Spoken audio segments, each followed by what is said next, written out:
we're supposed to. Arthur, here we are in the middle of all these Millers and all here. Of course, I was born Mary Patience Miller, but my parents called me Molly. And I was born the fourth child of 11, and I was the first daughter for Samuel Preston Miller Sr. and for Sarah Ann McClure.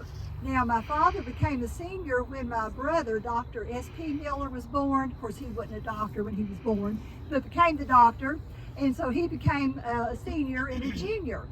But born of 11, plus my father had 2 other children from his first wife who had died, so there were 13 of us all together, so that was quite a big family. Now, we lived out in Crocus.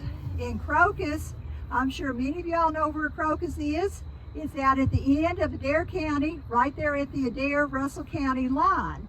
And the Millers were very fortunate people. They owned lots of property out there in the Crocus area and on into Russell County. Now, my grandfather even was so proud that he could ride a horse from his home place there in Crocus all the way to the county seat of Russell County and never leave his property. So that was quite a feat and showed how much land they actually had.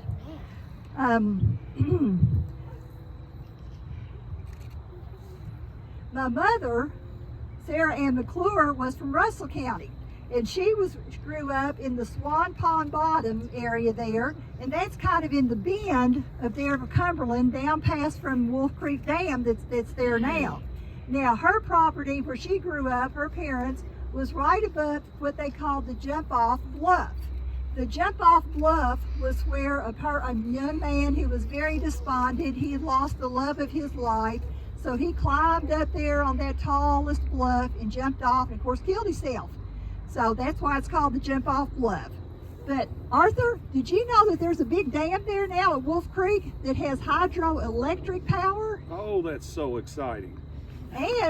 And you could have built houses there too, because a lot of the workers came to Adair County to live, and so they had to build houses. So the original Miller home place that was rolled by my brother, Brian Sims, and he rebuilt the house then in 1911, and it was a splendid, large, white clapboard house, 2-story with windows everywhere and all the modern conveniences. He said it was going to be the best house in this area of the country, and he was right. And you might remember that house if you've been out to Crocus. It's that great big white house on the right that has the sign that says Crocus, population 16 and growing. And that house was belonged to my brother, B.S. Miller, Brian Sims, and he left that house to his youngest daughter, Edith, who you might remember, Edith and Marvin Spickard, lived there, and now it belongs to their daughter, Sheila.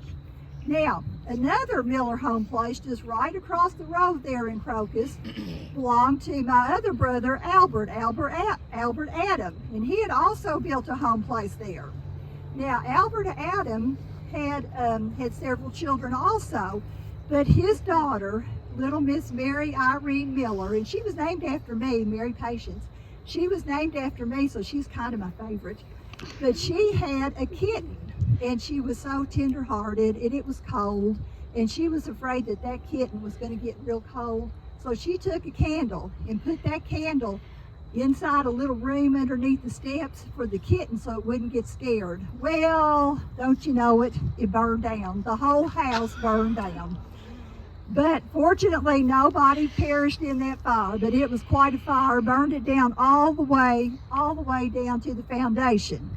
Now, what happened then was my brother Albert had to rebuild all that, and he had to float all the materials down the Cumberland River there, and it cost $1,300 to build that house back then. Now, he sold it in 1928 and moved into town, and we'll know more about that from what they bought from us there. But, but Albert's daughter, who burned down the house, was definitely not her time to die. You all might know her better as Miss Irene Nell. And Miss Irene Nell was a well-respected woman and businesswoman in Adair County, and she just died last year at the ripe old age of 107 years old. So she was a little girl who burned down the house. Now, my brother Brian's son, Dr. J.W. Miller, who was a doctor in Greensburg. He got out of the military and came to Columbia and was doctoring and then transferred to Greensburg and ended up staying there. And so Albert Miller's home place was now vacated because Albert had moved into town and had bought a house from Arthur and me, which we'll hear about in a minute. And so so Dr. J.W. Miller, who was Brian's son also, decided that he would give some land to his son, Paul Miller. Now, Paul Miller was in Frankfort, and he was married and had a wife who they had a little boy, and then she was pregnant with another child. So they were going to move down here to Adair County because Paul was going to be the supervisor for the new multi-county water district. He was the superintendent of that. So they were going to move down here. Well, Paul needed a place to live. So his father gifted him about 150 acres, including this second home place, because the first one got burned. So the second one that had been built. Well, Paul's wife, Paula, was not happy. She had been living in Frankfort in this nice plush, house, and here she comes out here. She was from Greensburg, but the city of Greensburg, and here she comes out there, and the walls are brown and have nails hanging out everywhere. She was just so unhappy. So Paul wanted to make her happy, so they remodeled the house. And how they did that, they got a young carpenter by the name of Harvey who came out and he was working on the house. Now, this Harvey man had a son, a teenage son, and he would come out and help his dad, pick up the loose boards and nails and all that kind of stuff. So they got the house finished and it was very nice, and so Paul and Paula lived there with their family for quite some time, and so we're very happy there. So that's a little bit about me and the Millers and all. Oh, and Paul Miller did die just a few years ago, but his widow survives, and we all know her as the incomparable Paula Miller. I don't know how I wound up with a woman this great, such a jewel, because I'm from off. I was a Presbyterian. I was a Democrat. I was a snotty guy who came from Tupper Plains in Mid County, Ohio, up on the Ohio border. So it's interesting how I got here. Now, when you die when you're 80 years old and then you've been kind of out of it for a few more years, things get kind of wishy-washy in your mind. I'd like to say that what happened was I had a love interest and she jilted me, and then I ran to the four corners of the earth to get away from all of that and wound up here in Columbia. But that's probably not the truth, because I wasn't that good looking. Probably what happened was I was a Presbyterian. I had gotten in 4 years of college by the time I was 20 years old, and probably somebody in their local church told me there's a town, more or less, down in Adair County, Columbia. You kind of go to the end of the earth and then take a little path and you can get there. And they have a school that is sponsored by the Presbyterian Church called Male and Female High School. So I wound up here. Now, when you're 20 years old and a professor in Louisville, New York, you're not much hot stuff. But when you're down here in Columbia, and nothing personal, people, it became my home for years and I love it dearly. But it didn't take a lot to be a shining star sometimes in education. So I went to work at the Male and Female High School. Now, that was a very prestigious school at one time. It was started in 1854. They had people coming from the south, from the north, and throughout Kentucky to come to that high school. Probably had 200, sometimes 300 people, boarders that were there. And it started off, some people in Columbia, probably men, had gotten together to form a company to build something to have a higher education, and then they turned it over to the Presbyterians to manage. Well, by the time I got here in 1885, it was past the glory years. But I continued teaching there. We also taught, as this young lady, several years later, because I was 5 years older than her, came to teach at male and female high school here. Yes, and Professor Ballard was kind of everybody. Everybody just loved Professor Ballard and thought he was just the best thing going. And he picked me, Molly Miller, from out of Crocus. With a dowry of several large farms, but that didn't have a thing to do with it. But anyway, so I continued teaching there for 15 years, and finally in 1990, I had somehow earned enough money. Now, teaching there, it had 36 weeks of school. It started off in January, finished up in May, then started a semester in the fall. And when it was out of session, I would go other places to teach. Matter of fact, for a time period, Molly and I lived over in Monticello, and I'm sure that the only reason it was a central place with several schools that I could teach. But somehow I got enough money. Maybe my in-laws loaned me some. I don't know. I'm actually here instead of down there and her here.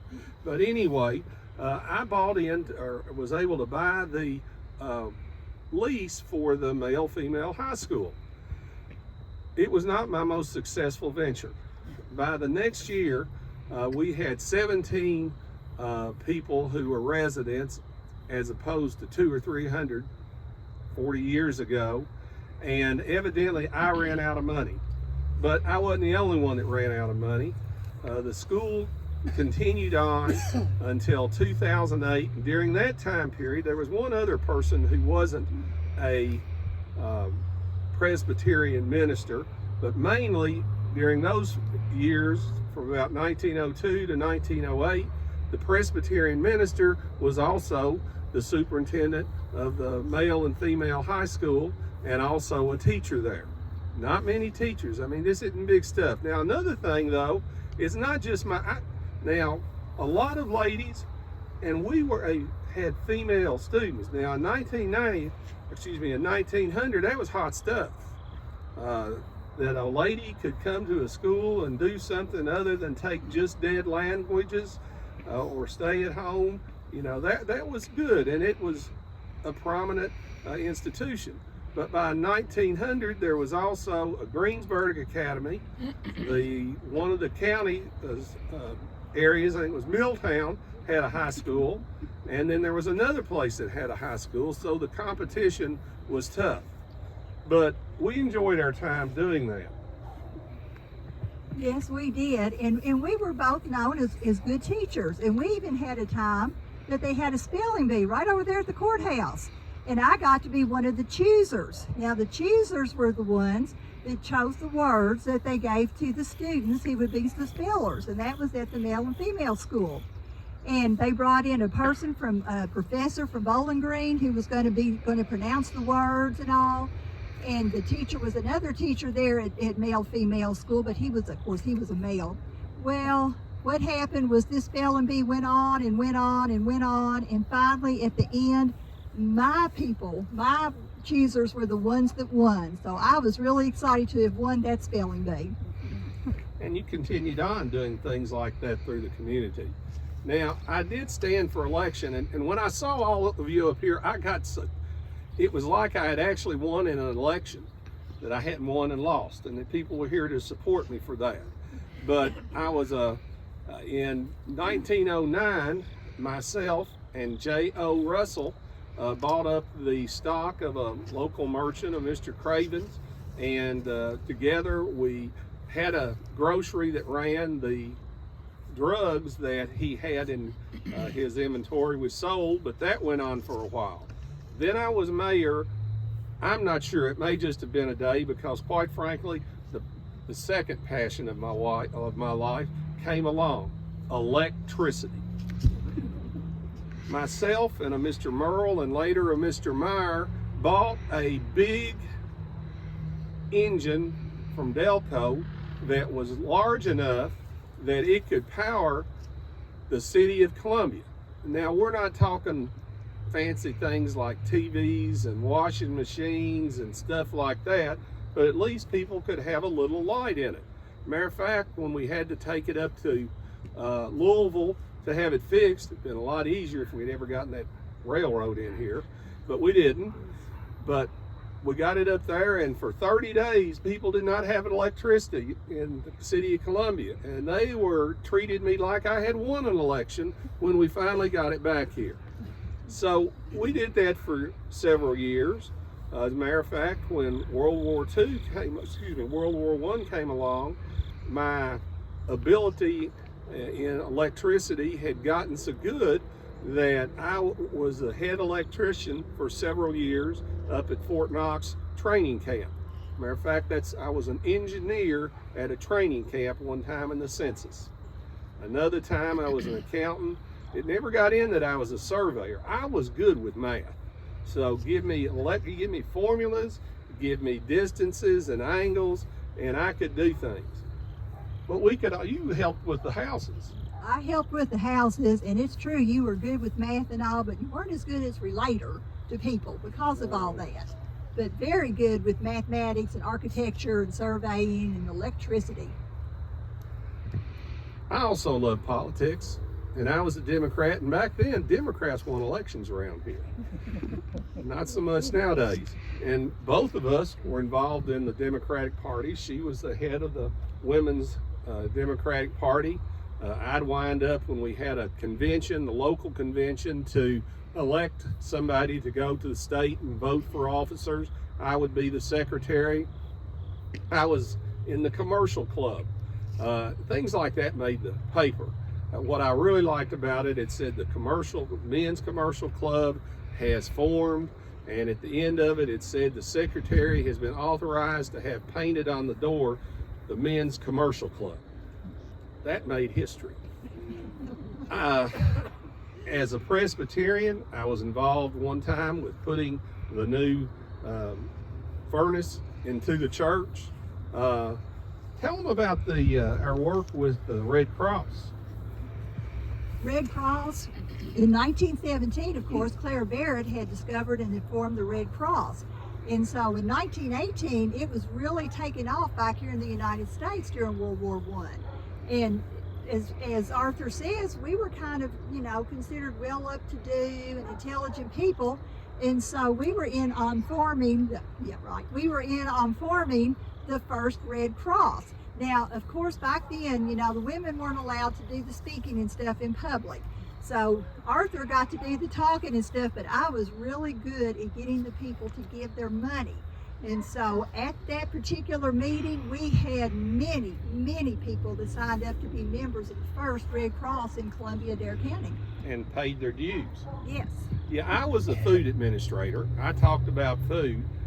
Judge Hurt, he was the one that whipped up the crowd. He was actually, even in the paper, he was Judge Rollin Hurt. I was always AH. I mean, to have your name actually instead of initials, it took a lot evidently, because I was maybe Professor AH, but just usually AH Bowden. But back to electricity, after the had some success in Adair County, in the city of Columbia, but then Delco came out with a small generator that was good for farms. Now, I got in on that. I had the local franchise for it. Now, for some reason, sometimes you had to do chores to get the farmers to kind of pay attention to you. It wasn't all just, here's my machine, watch what it does. It's a big, not a real big machine, and then have about 20 batteries on the wall that the electricity went to. But then, one of the best presidents ever, Democrat, Franklin Roosevelt, put me out of business. Then part of the New Deal in 1933, he decided that farmers needed electricity too. And here came along the Rural Electrification Act. So within about 20 years, we went from 5% of the farmers having electricity to 50% of the farmers having electricity, and the last Delco machine being made. But it was worth it. I mean, Ellen and I tried to work for the community. Molly. No, you're Ellen. When we talk about a lot of this stuff, it's Ellen. It's not just Molly, except the patients. But we did a lot of things and trips. Trips, yes, we were fortunate again. We had some money for my family, and of course his electricity and all, and we were able to go to the state fair on several occasions. We went to Florida on 2 or 3 occasions. We went all kinds of places that a lot of people in Adair County and Columbia didn't get to do. So we were very, very happy with that. Another thing that we did together was build houses. And one of our best houses that we built was the one up on Jamestown Hill. Now, Jamestown Hill at that time was called Boomer. It was called Boomer Heights. Now, but it was spelled B-O-M-A-R, Bomar Heights, but it was Boomer Heights, and the reason it was called Boomer Heights was because the land and the houses were just exploding like crazy, while John D. Lowe and the Eppersons and my brother, Dr. S.P. Miller, and us and all kinds of people were building houses up there, and nice houses. But we built about the best house that was up there. Oh, it was the best. It was the best. It had electricity because Arthur knew all about electricity. We had radiator heat because Arthur knew all about that. So we had one of the best houses ever in Adair County. Now, this house became kind of a, I don't know, something that people talked about all the time, the A.H. Ballard house. Well, about this time, I decided to go, and we built the house in 1932, got it finished, and it cost $5,000 to build that house. Well, I decided to go on a vacation with my brother, my brother's nephew, Dr. J.W. Miller, and his son, with my brother Brian Miller and his son Dr. J.W. Miller and his wife, and we were going to go back to Jacksonville, Florida, which we did, and I was so excited about the trip. So we're headed off to Jacksonville. We get to Jacksonville, and after we get there, and about 4 hours later, I'm dead. I died of apoplexy there in Florida, which left poor Arthur as a widower. Poor Arthur, I was. We had had such a long life together, but things went on during this period. At one point in time, because I knew about numbers, I was a budget administrator for the county. Later on, along with 3 other people, superintendents, to look at the assessment of property, and that didn't make a lot of friends for us, but it was necessary as the town grew.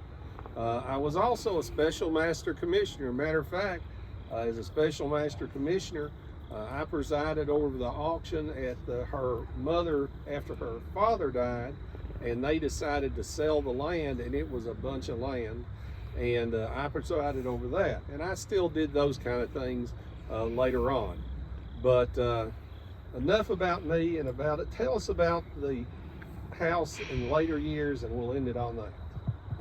Well, the house that we built has gotten a lot of notoriety through the years, both while it was being built and then later on. This particular house happens to be where United Citizens Bank is now, and it was the Russell and Ray Miller house. Now, when we built the house, you know, we said I came for money, and I guess I was a little bit snobbish, and I said of my nephew Russell, who married this girl from Greensburg, this Lorraine Pickett, and I said, oh, Arthur, they will never amount to anything. So Her father said the same thing about me. So Lorraine and Russell went up to Ann Arbor, Michigan, about 1945, 1942 during the war, and he also was an electrician, and they worked at the bomber factory, and he wired the airplanes, and Lorraine, she took care of the oxygen masks for the pilots. So they led a pretty exciting life up there, and while they were there, they had a daughter. Well, of course, the war ended and all, and they were kind of wanting to come back to Adair County anyway, and they got word, of course, I had died, that you had died, and that our house up there on Boomer Heights on Jamestown Hill was going to be for sale. It was selling at auction, and it was still a fine, fine house. It was a 10-room colonial-style house with wood floors, and it had everything upstairs and downstairs. It had been used as apartments too, and it was just a fine house. And also, my nephew Russell was determined to prove to me, even though I was gone, that he did amount to something. So came back and they bought the house at auction. Now, this house was so popular that it sold at auction 3 times. First, Mr. E. Campbell bought it. Then they did it again, and Mr. George Staples bought it. And then Mr. George Staples was the one who sold it to my nephew, Russell Miller. So Russell Miller ended up with the house, and in 1947, when they bought it, it sold for $12,701. So it had appreciated. So the house also then became, as we said, is the site of United Citizens Bank. And remember that young carpenter that was working out at Albert Miller's that I was telling you about, my brother Albert's house, his teenage son helping him? Guess who that was? That was Terry Harvey. And Terry Harvey's the one that did the work on our house up there to turn it into United Citizens Bank. And also, when it was a house there, many people lived there, including Dr. and Mrs. Millard C. Loy, Cotton and Virginia Phelps, and Hubert Edwards. And Matthew Loy, who is now the president of United Citizens Bank, even had his office for a while in the apartment where his grandparents had lived. But that house went on to be very, very famous and still is, and is kind of a monument to us. It was always called the A.H. Ballard House. So we didn't have any children. The only way we got remembered in Adair County is we had a nice house. We had a nice house. You take what life gives you. And you went to the Miller family. And so- yes, and so that's that how was I good. got here instead of pauper's feeding. So Arthur, it's time for us to go. We're going to be late for that Red Cross meeting. Oh, I'm going to tidy up the kitchen. My dishes, these dishes, I just love these dishes, and I understand that my favorite niece, Mary Irene, kept these dishes and has given them to her daughter. And I'll get out of my commissioner clothes where I was out in the woods today and actually put something presentable on. Thank you all.